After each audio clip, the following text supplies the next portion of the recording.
In the forgotten hamlet of Cairnwall, where the moon dipped into the horizon and painted the sky with hues of crimson and ash, there lived a peculiar sect of felines. These were no ordinary cats, for they possessed eyes that shimmered like lanterns in the dark, and their fur seemed woven from the very fabric of twilight. It was said that on certain nights, when the wind whispered secrets to the trees, the cats of Cairnwall would congregate in the old, ruined church on the hill, their eyes aglow like a constellation of fallen stars. The villagers, a suspicious and God-fearing lot, avoided the church and its feline congregation. They whispered tales of dark magic and ancient pacts, of how the cats were not just animals, but guardians of a forgotten lore.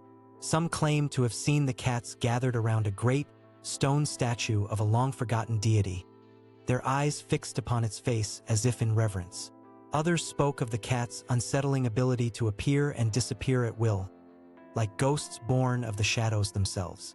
Among the villagers, only one dared to venture near the ruined church, a young girl named Amelia. She had always felt an inexplicable affinity for the cats, as if they shared a secret language that only she could understand. On certain nights, when the moon was full and the wind carried the whispers of the forest, Amelia would slip out of her window and make her way to the church, where the cats would gather around her, their eyes aglow like a sea of tiny lanterns. As she sat among them, the cats would part to form a circle around her, their eyes fixed upon hers with an unblinking intensity. It was as if they communed with her, imparting secrets that only the shadows knew.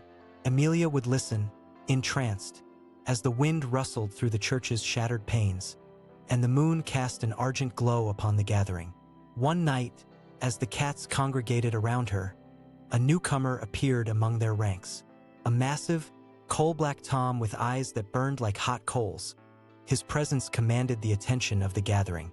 The other cats parted to let him pass, their eyes fixed upon him with a mixture of awe and trepidation. Amelia, too, felt an inexplicable sense of reverence wash over her as the Tom approached. The air seemed to thicken as he drew near, his tail twitching like a whip. Amelia felt the weight of his gaze, as if he sought to unearth secrets hidden deep within her soul. And then, in a movement that seemed almost human, the Tom reached out a paw and touched Amelia's forehead. The world around her dissolved into an abyss of darkness, and she felt herself plummeting through the veil of reality. When Amelia's eyes fluttered open, she found herself alone in the ruined church. The cats vanished as if they had never been. The moon had dipped below the horizon, leaving only the faint, lunar glow of the cat's eyes etched in her memory.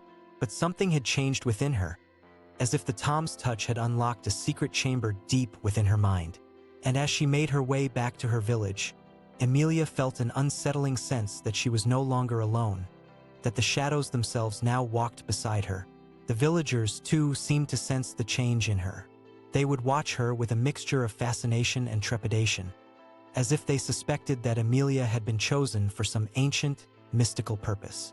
Even the wind seemed to carry a different tenor, whispers that only she could hear, echoes of secrets hidden beneath the earth. As the nights passed, Amelia began to experience strange, vivid dreams, as if the shadows themselves were imparting forgotten knowledge to her. She would see the world through the eyes of the cats, the land unfolding like a tapestry of secrets and forgotten lore. In these visions, she saw the ruined church as a nexus, a crossroads of ancient power where the fabric of reality was thin. The dreams intensified, drawing her deeper into the mystery. She would see the Tom, his eyes burning with an inner fire, guiding her through labyrinthine passages hidden beneath the earth. And when she awoke, the memories of these visions would linger, haunting her like a ghostly presence. One night, as the moon hung low in the sky, Amelia felt an overwhelming compulsion to return to the ruined church. The wind howled with an otherworldly intensity, as if the very shadows themselves were summoning her. She knew that the cats would be waiting, their eyes aglow like lanterns in the dark, and the Tom, their leader, would be there, his eyes burning with an intensity that seemed to pierce the very soul of the world. As she approached the church, the wind died, and an unsettling silence fell over the land. The shadows seemed to deepen, as if the darkness itself was coalescing into a palpable presence. And then, as she pushed open the creaking door, the cats emerged from the darkness, their eyes a sea of lanterns in the dark, the Tom standing at their center, his gaze fixed upon hers with an unblinking intensity. The air within the church was heavy with anticipation, as if the very fabric of reality was about to unravel. Amelia felt the weight of the Tom's gaze, his eyes burning with an inner fire that seemed to pierce the veil of the unknown. The other cats, too, seemed to be waiting, their eyes fixed upon hers with an unblinking intensity, as if they were ancient sentinels guarding a hidden truth. And then, without warning, the Tom spoke. His voice was like a low, rasping whisper, a sound that sent shivers down Amelia's spine. "The time of revelation is at hand," he hissed, his eyes burning with an otherworldly intensity. "The secrets of the Forgotten Ones shall be revealed to you, Amelia, for you have been chosen to bear the weight of the ancient lore." As the Tom spoke, the air within the church began to ripple and distort, as if the very fabric of reality was unraveling. Amelia felt herself being drawn into a realm beyond the mortal world, a realm of shadow and darkness, where ancient secrets slumbered. The cats, too, seemed to be changing, their bodies stretching and contorting, their eyes blazing with an otherworldly power. The Tom's voice grew louder, more insistent, as he spoke of the Forgotten Ones, ancient beings who had shaped the world with their arcane power. Amelia felt her mind expanding, as if it was being stretched to its limits, as she grasped the true nature of the world. The secrets of the Forgotten Ones were being revealed to her, and with each revelation, the darkness seemed to deepen, as if the shadows themselves were coming alive. Suddenly, the church was bathed in a blinding lunar light, as if the moon had burst through the shattered panes, flooding the nave with an otherworldly radiance. Amelia felt herself being drawn into the light, her spirit soaring on the wind, as the secrets of the Forgotten Ones were revealed to her in all their terrible glory. In that instant, Amelia beheld the universe in all its terrible beauty. She saw the threads of fate that bound the world together, the hidden patterns that governed the cosmos. The secrets of the Forgotten Ones were revealed to her, and with them the knowledge of the ancient pacts that had shaped the world. As the light faded, Amelia found herself back in the ruined church. The cats gathered around her, their eyes aglow with an otherworldly power. The Tom, too, was changed, his eyes burning with an inner fire, as if he had been transformed by the revelation.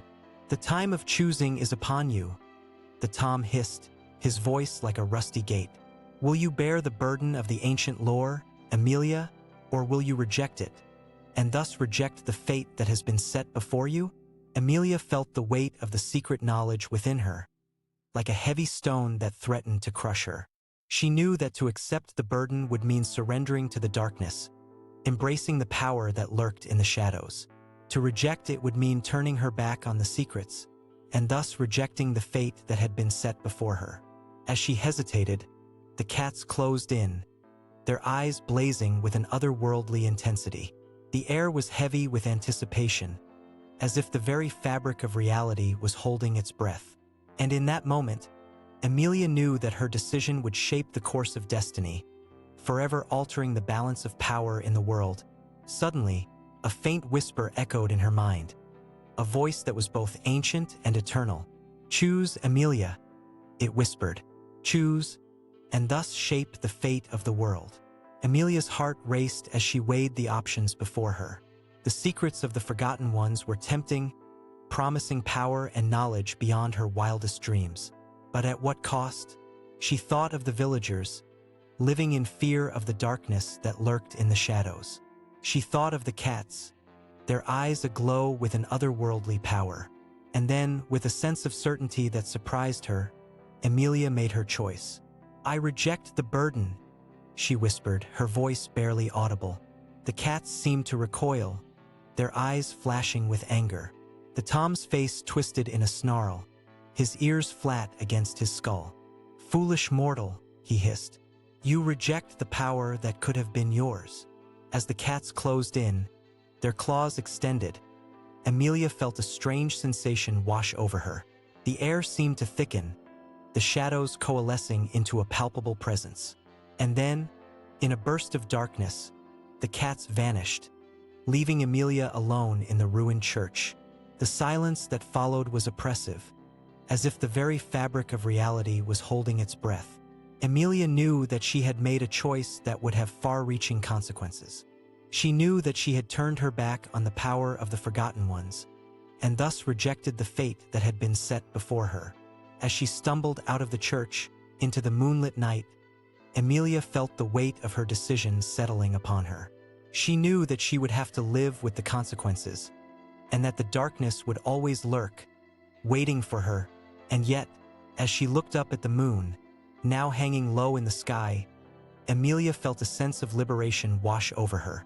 She had made a choice, and in doing so had taken control of her own destiny. The shadows might still lurk, but she knew that she would face them, armed with the knowledge of her own free will.